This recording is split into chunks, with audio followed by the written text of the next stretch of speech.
जिलाध्यक्ष एकता श्री संदीप जैन जी, आवागढ़ स्टेट के राजा साहब श्री अम्बरीश पाल सिंह जी, with state प्रभारी श्री सुनील टंडन जी,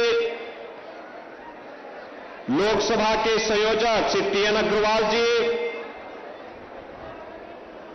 मंच पर उपस्थित चेयरमैन आवागढ़ श्री महेंद्र पाल सिंह जी, चेयरमैन जलेसर श्रीमती गौरी वर्मा जी, चेयरमैन निधोली बाल कला श्री शशि शिखा गुप्ता जी, हमारे ब्लॉक प्रमुखगण श्रीमती भूदेवी जी, ब्लॉक प्रमुख आवागढ़ श्रीमती गंगा देवी जी, पूर्व विधायक कुबेर सिंह अगरिया जी, जिला उपाध्यक्ष श्री पवेंद्र पाल सिंह जी, नरेश पाल सिंह जी, ओम प्रताप सिंह जी, गौरव वासने जी, नवीन दीक्षित जी, मुकेश राजपूत जी, पूर्व जिलाध्यक्ष युवा मोर्चा श्री सत्येंद्र सिंह जादौन जी, भारतीय जनता पार्टी और सहयोगी दलों के सभी पदाधिकारीगण, भारी संख्या में जलेसर की इस पावन धरा में उपस्थित सभी बहन और भाइयों, ऋषि मुनियों, जैन तीर्थंकरों, किस पौराणिक और ऐतिहासिक धरा को कोटि कोटि नमन करते हुए मैं आप सबका हृदय से अभिनंदन करता हूं। बहन और भाइयों, 500 वर्षों के बाद अयोध्या में रामलला का आगमन हुआ और यहां के हस्तशिल्पी और कारीगरों का मैं हृदय से अभिनंदन भी इस अवसर पर करूंगा कि रामलला के आगमन के बाद 21 टन का घंटा लेकर के इन्होंने अयोध्या में जलेसर की आवाज को पहुंचाने का काम भी किया। जब जलेसर का घंटा अयोध्या में गूंजता है ना, तो पूरा दिन देश और दुनिया का सनातनी आस्था फिर से जागृत होकर के आप सबको धन्यवाद देती है। बहनों और भाइयों, ये अयोध्या में रामलला 500 वर्षों के बाद वहां पे फिर से स्थापित हुए, उनकी पूर्ण प्राण प्रतिष्ठा हुई है। इसका श्रेय अगर किसी को जाता है तो मोदी जी को जाता है, मोदी जी को। आप सोचो, कांग्रेस को 65 वर्षों तक शासन करने का अवसर प्राप्त हुआ, समाजवादी पार्टी और बहुजन समाजवादी पार्टी को भी एक लंबे समय तक शासन करने का अवसर प्राप्त हुआ, लेकिन न जलेसर की सुध उन्होंने ली और न रामलला के मंदिर के बारे में ही उनको कुछ ही अता पता था। बल्कि लोग कहते थे, इन तीनों के वक्तव्य आपने सुने होंगे, कांग्रेस ने तो कहा था कि राम तो हुए ही नहीं। समाजवादी पार्टी कहती थी, जब आप राम भक्त कहते थे ना कि रामलला हम आएंगे, मंदिर वहीं बनाएंगे, तब समाजवादी पार्टी के लोग कहते थे, क्या कहते थे कि परिंदा भी पर नहीं मार सकता। और बहुजन समाजवादी पार्टी को तो बोलना ही क्या है। लेकिन बहनों और भाइयों, परिंदा क्या, वहां तो इस समय लाखों राम भक्त प्रतिदिन आ रहे हैं। रामलला ने होली भी खेली और रामलला होली खेलने के साथ साथ अपना 500 वर्षों के बाद अपना पावन जन्मोत्सव भी वहां मनाए हैं। और आपने पहली बार देखा होगा, भगवान राम की आराधना तो आपने भी अपने घर में की होगी, लेकिन साथ साथ भगवान सूर्य देव ने भी सूर्यवंशमणि भगवान राम का रामनवमी के दिन दोपहर 12 बजे तिलक किया है। सूर्य किरणों की तिलक भी आपने अयोध्या की देखी होगी। बहनों और भाइयों, ये जो अवसर हम सबके लिए आया है, यह अवसर भाजपा के कारण आया है। कांग्रेस और सपा बसपा के लोग कभी नहीं चाहते थे कि अयोध्या में रामलला का फिर से अयोध्या में रामलला विराजमान हो। बहनों और भाइयों, ये लोग आपकी आस्था के साथ खेलने वाले लोग हैं। ये देश की सुरक्षा के साथ खेलने वाले लोग हैं। कांग्रेस और इंडी गठबंधन का जो इन लोगों का जो एजेंडा है, उनके मैनिफेस्टो में आप देख सकते हैं।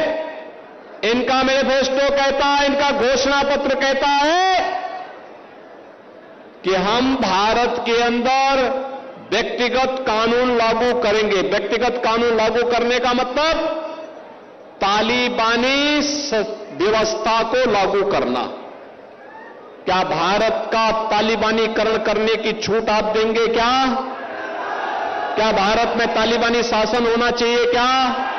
ये कांग्रेस के लोगों को क्या हो गया? ये कांग्रेस सपा के लोगों को क्या हो गया? ये लगातार आपकी आस्था के साथ भी खिलवाड़ करते हैं, राष्ट्रीय संप्रभुता और सुरक्षा के साथ भी खिलवाड़ करते हैं, देश के अंदर अराजकता पैदा करने वाले लोगों को प्रश्रय देते हैं। बहनों और भाइयों, मैं तो भौचक था। जीवन भर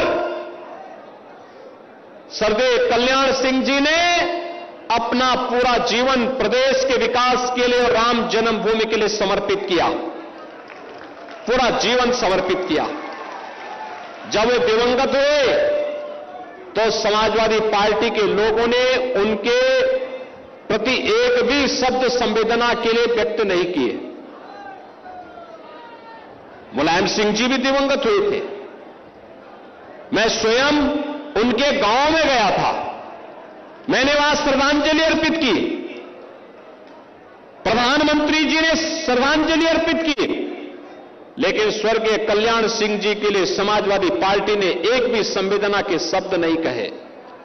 और बहनों और भाइयों, यही नहीं, एक तरफ राम भक्त कल्याण सिंह जी का अपमान होता है और दूसरी तरफ अभी एक माफिया मरे थे ना, माफिया की मौत पर समाजवादी पार्टी के लोग फतिया पढ़ने के लिए गए थे, फतिया पढ़ने के लिए। इसलिए अवसर है आपके पास, चुनाव के माध्यम से समाजवादी पार्टी के प्रत्याशियों से बोलिए कि भाई जाओ, देश मोदी जी चलाएंगे और तुम लोग 5-10 साल और फतिया पढ़ लो, तुम्हारे लिए वो जगह ठीक है। बहनों और भाइयों, मैं आप सबसे यही कहने के लिए आया हूं, 2 चरणों के चुनाव संपन्न हुए हैं और 2 चरणों के चुनाव से स्थिति स्पष्ट होती जा रही है। स्थिति स्पष्ट हो चुकी है। 543 में से 191 सीटों पर चुनाव देश के अंदर हो गए हैं और पूरे देश के अंदर एक ही आवाज गूंज रही है, एक ही स्वर गूंज रहा है और स्वर है कि बहनों और भाइयों, वह स्वर है फिर एक बार मोदी सरकार का, फिर एक बार मोदी सरकार। ये मोदी सरकार इस बार फिर से आने के लिए जनता जनार्दन की ओर से जो आवाज आ रही है, वो आवाज अचानक नहीं है। बहनों और भाइयों, इसके पीछे मोदी जी ने 10 वर्ष के अंदर बिना रुके, बिना डिगे, बिना झुके, बिना थके, लगातार 24 घंटे 7 दिन 365 दिन 10 वर्ष तक लगातार परिश्रम किया, तब दुनिया में भारत का सम्मान बढ़ा। आज भारत का नागरिक दुनिया के अंदर कहीं जाता है, दुनिया सम्मान की निगाहों से देखती है। तब भारत की सीमाएं सुरक्षित हुई, नहीं तो पहले कभी चीन, कभी पाकिस्तान, कभी बांग्लादेश भारत की सीमा में घुसपैठ करता था। तब आतंकवाद और नक्सलवाद का समस्या का समाधान हुआ। नहीं तो कहीं भी पाकिस्तान परस्त आतंकवादी विस्फोट कर लेते थे। और सरकार, कांग्रेस की सरकार क्या कहती थी? कहती थी हम देख रहे हैं। अरे लोग मर रहे थे, आतंकी विस्फोट में देख रहे हैं। और आज तो आतंकवाद और नक्सलवाद की स्थिति क्या है? समाप्त। अगर कहीं पटाखा भी जोर से फट जाता है ना, तो पाकिस्तान पहले सफाई देता है, कहता भैया मेरा हाथ नहीं है, बस मुझे बकस दो। ये परिवर्तन अब बहनों और भाइयों, हाईवे, रेलवे, मेट्रो, हर घर नल की योजना भी संजीव दिवाकर कह रहे थे पानी की, घर घर तक आरओ का पानी पहुंचाएंगे, मीठा पानी पहुंचाएंगे, चिंता मत करो। खारा पानी की समस्या का समाधान होगा और जलेसर के घंटे को पूरे देश के अंदर बजाने का काम भी करेंगे। वन डिस्ट्रिक्ट वन प्रोडक्ट में यहां के हस्तशिल्पी और कारीगरों का सम्मान हुआ ना, यहां के घुंघरू और यहां का घंटा पूरे देश के अंदर धर्म स्थलों पर बसता है। के बाद मैनपुरी आया हूं, सबको देखने दो, आप लोग बैठ जाओ जरा। मैं जयवीर सिंह जब चुनाव लड़े तब आया था, उसके बाद पहली बार आया हूं यार। बैठ जाओ जरा, बैठ जाओ। मंच पर उपस्थित उत्तर प्रदेश भारतीय जनता पार्टी के प्रदेश अध्यक्ष महोदय श्रीमान भूपेंद्र चौधरी जी, श्रीमान संतोष जी, श्री राम नरेश, बैठ जाएंगे, आप चिंता मत करिए, बैठ जाएंगे, आप सब बैठ जाओ, मैं बिठा दूंगा सबको, बैठ जाओ। ए भाई, देख लिया तेरा चेहरा, बैठ जा। राम नरेश अग्निहोत्री जी, राहुल चतुर्वेदी जी, अनिल चौधरी जी, नागेंद्र सिकरवार जी, श्रीमान प्रेम सिंह साक्य जी, आलोक गुप्त जी, चेतन स्वरूप जी, गोविंद भदौरिया जी, अनुजेश प्रताप यादव जी, अशोक सिंह चौहान जी, और आज मैनपुरी की धरती पर आए हुए प्यारे भाइयों, बहनों, माताओं और मेरे जिगर के टुकड़े जैसे युवा मित्रों, आप सभी को नमस्कार। भाई और बहनों, आज मैं सबसे पहले भगवान चांदेश्वर, भीमसेन भगवान, शीतला माता, महर्षि मार्कंडे और काली माता के मंदिर को प्रणाम कर कर मेरी बात की शुरुआत करना चाहता हूं। मैं महान स्वतंत्रता सेनानी महाराजा तेज सिंह को भी हृदय पूर्वक श्रद्धांजलि देकर मेरी बात की शुरुआत करना चाहता हूं। भाई और बहनों, मैं मैनपुरी में आया हूं तीसरे, भाई बैठ जाओ, सभी लोग सुनते नहीं हो आप, प्लीज बैठ जाइए सेट करके, मैं यहीं खड़ा रहने वाला हूं, बैठ जाइए जरा, बैठ जाओ भाई, काला चश्मा। भाई और बहनों, मैनपुरी में तीसरे चरण में चुनाव है। 7 तारीख की सुबह सुबह आपको मतदान कर कर हमारे नेता जयवीर सिंह को चुनकर संसद में भेजना है। मैं आपको बताता हूं, जयवीर सिंह को सांसद आप बना दो, बड़ा आदमी बनाने का काम नरेंद्र मोदी जी करेंगे। भाई और बहनों, मैनपुरी वालों, 2 चरण का चुनाव हो गया है, परिणाम जानना है क्या?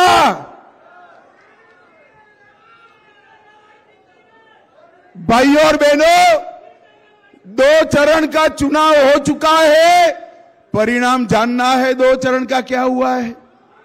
पक्का जानना है? पक्का? 2 चरण में मोदी जी सेंचुरी लगाकर आगे निकल गए हैं।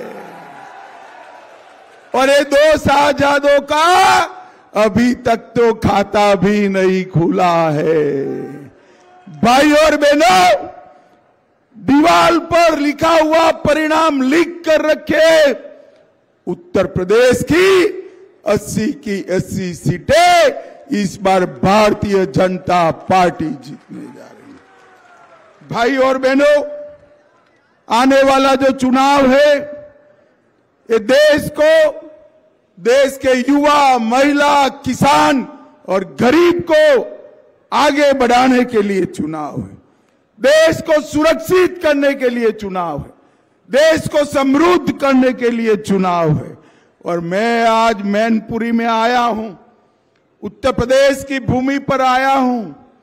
मैं आपको स्पष्टता से बताकर जाता हूं, ये चुनाव राम भक्तों पर गोली चलाने वाले और राम मंदिर बनाने वालों के बीच का चुनाव है। भाई और बहनों, मुझे बताओ, अयोध्या में राम मंदिर बनना चाहिए था या नहीं बनना चाहिए था? जोर से बोलो, बनना चाहिए था या नहीं बनना चाहिए था? अरे आपने मोदी जी को दूसरी बार प्रधानमंत्री बनाया, उसके पहले कांग्रेस, सपा, बसपा सालों तक शासन किया। ये तीनों ने राम मंदिर के मुद्दे को अटका कर रखा, लटका कर रखा, भटका कर रखा। और मोदी जी ने 5 ही साल में केस भी जीता, भूमि पूजन भी किया और 22 जनवरी को प्राण प्रतिष्ठा कर कर जय श्री राम। भाई और बहनों, 22 जनवरी को जब प्राण प्रतिष्ठा हो रही थी, तब ट्रस्ट वालों ने अखिलेश बाबू को और डिंपल मैडम को भी आमंत्रण दिया था, मगर नहीं गए कोई।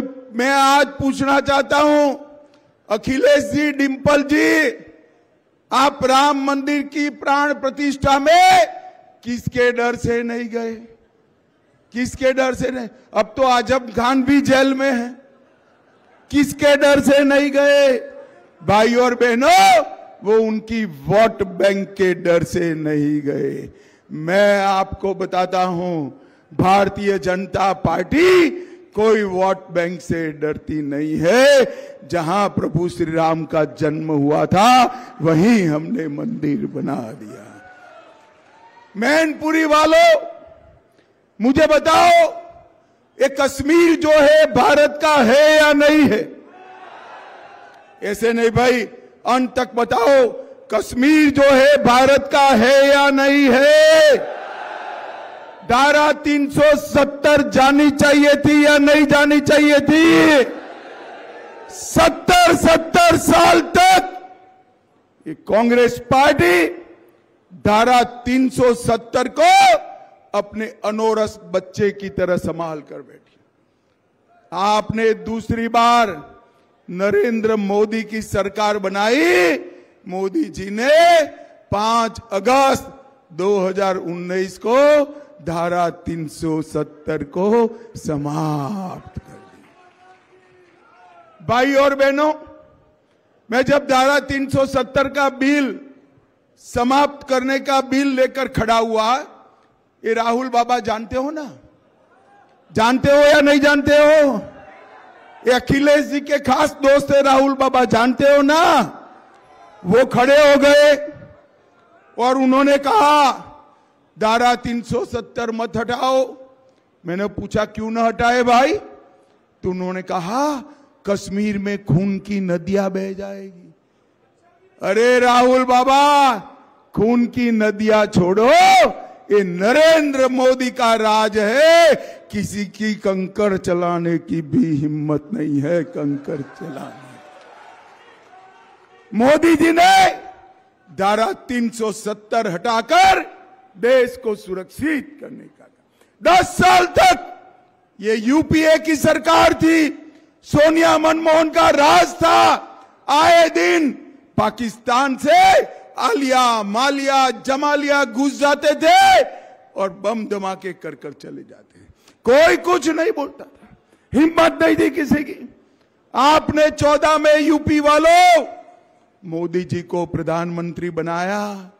उरी और पुलवामा में फिर से पाकिस्तान ने हमला किया, मगर वो भूल गए कि मौनी बाबा मनमोहन की सरकार नहीं है, नरेंद्र मोदी की सरकार है। नरेंद्र मोदी 10